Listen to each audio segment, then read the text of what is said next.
Hey, welcome back, Crime Think Tank family. Many of you know that President Biden has now succeeded his nomination to Vice President Harris. She is now the nominee for President. Vice President Kamala will now be running for the presidency of the United States. So this is a really, man, very serious subject. We are going to be talking about, though, the legalities of it. You know, here at Crime Think Tank, what we do, we go in about the law, crime, and the legalities about a subject. So what we're doing, we're asking for your critical thinking skills here, because why, no matter who we are, whatever state you're in, remember, in these commonwealth of the United States of America, this is going to be important to you. The legalities, the legalities, the legalities. That's going to center around the elections, because every state has their own election system. Remember, Vice President Harris has things, of course. Remember what she believes in. These are her policy subjects that she is very passionate about: pro-choice, stricter gun laws, climate control, and freedom to vote. So the only thing that I am asking of you today, Crime Think Tank family, get in the comments. I want to talk about, what do you think this is going to mean for your particular state?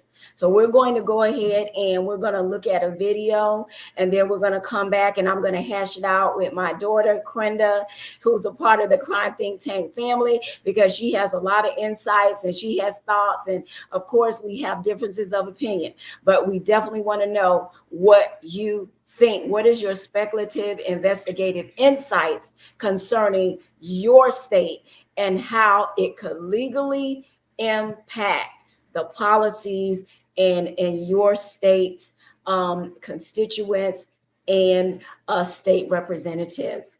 So let's go. President Biden is facing rising calls to exit the race. Democrats are looking into potential legal hurdles to replacing their nominee so late in the process.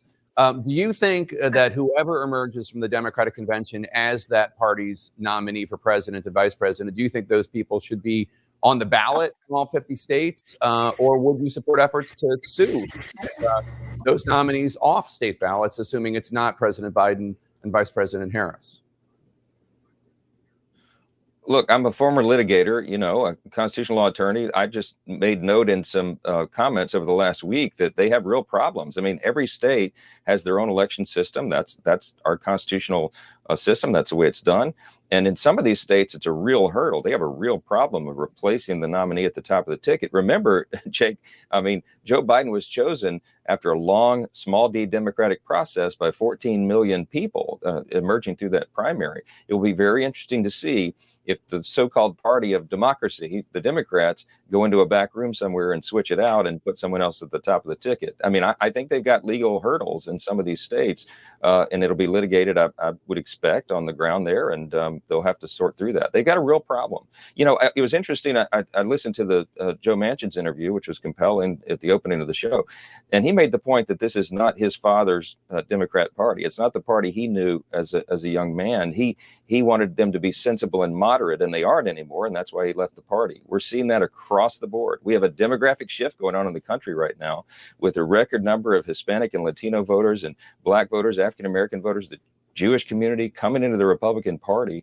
because they're looking for answers to all these great challenges facing the country, and they feel like the woke progressive left has taken the Democrat Party way over the edge. They have, and Joe Biden and Kamala Harris helped engineer that, and I think they're responsible for it. When some states, Colorado, Maine, tried to disqualify Trump from the ballot last year, you said that every American citizen registered to vote should not be denied the right to support our former president. Could it not be argued that every American voter also has a right to vote for whomever the Democrats nominate? Well, yes. I mean, the comparison between the two last cycle and this one is apples to oranges. What they're trying to do, a handful of people in the party, including some of the top elected Democrats in the country, are trying to push Joe Biden out. You know, it's an interesting question, Jake. If he's incapable of running for president, how is he capable of governing right now? I mean, there is 5 months left in this administration. It's a real concern, and it's a danger to the country, because on the world stage, our adversaries see exactly what all of us see, and that's a problem. We're projecting weakness on the world stage, and that's why our adversaries are acting so provocatively. This is of great concern to all the American people. You've had interactions with the president privately. Has he seemed cognitively impaired? Yes. I mean, look, I didn't want to come out and talk about, you know, personal interactions with the president, because I've been concerned about what I just said about this projection of weakness on the world stage at a very dangerous time. But now that the cat is out of the bag, you can hear from the Republican speaker to affirm what everyone else has known and seen. You know, the Democrats have been involved in a big cover up here. They've been trying to prevent the people from seeing what all of us in close proximity have seen. He's not the Joe Biden of even 4 years ago when he ran for office. He's not capable of doing it now, and it's not his fault. I mean, no one can help how they age, how quickly they age, and how their faculties diminish. But that's clearly happening here, and it's something that must be contended with. Well, calling it a cover-up, it's pretty strong words. Are you suggesting that there's something that needs to be investigated in a serious way by Congress or even law enforcement?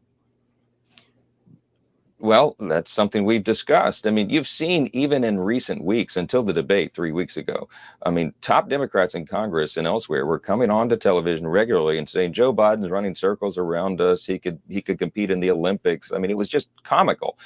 They all knew that wasn't true. I mean, anybody who interacted with him over the last couple of years knew that that was not true. And it was, every time I would see one of those statements, I couldn't believe they were doing it.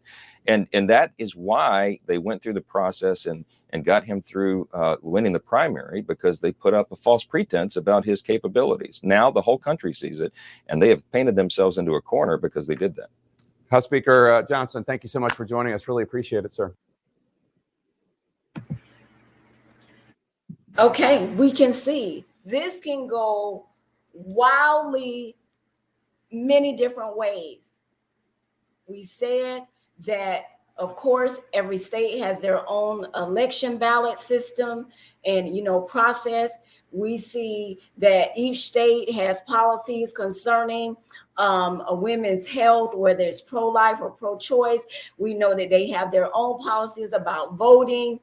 We also know that they have their own policies about gun, you know, laws, and, you know, whether the restrictions are loose or they're tight. Hey, what say ye in the state that you're in? Do you see this turning into a straight litigation, whether it's coming from inside the Democratic Party? Because as you heard House Speaker Johnson say, look, there are moderate Democrats and then there are progressive Democrats. Where could this go, Krenda? I feel like this could go south really, really fast with so much going on. Ms. Harris' policies, will it affect the states? Will it affect the voters? What will happen? And it seemed like it could possibly be a crisis, but I'm not too sure.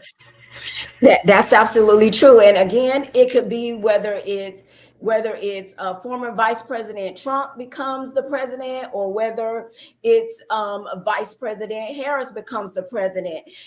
Either way, it could affect, you know, the state. So litigation is, I mean, you can kind of see it in the air. And what if they say, you know what, we're going to take her off the ballot? What if some states say, you know what, we'll take her off the ballot? And how long would that hold up the process? You know what? We don't know, y'all. We're just bringing it to you, the public, and we just want you to get into the comments. Tell us what you think. Tell us, you know, you can mention what state you're in.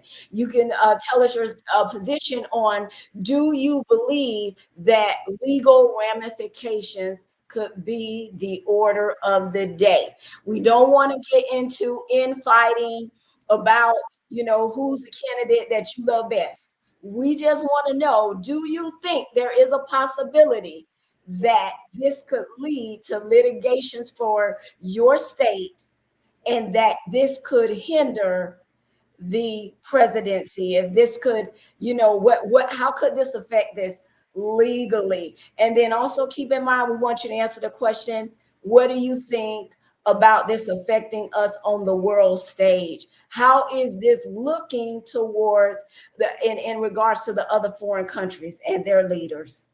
Could this open us up for existential conflict? Who knows? Thank you for watching today. We ask that you would like, comment, share, subscribe, hit that notification bell for new information that we're going to bring, possibly about this subject or others. Stay blessed.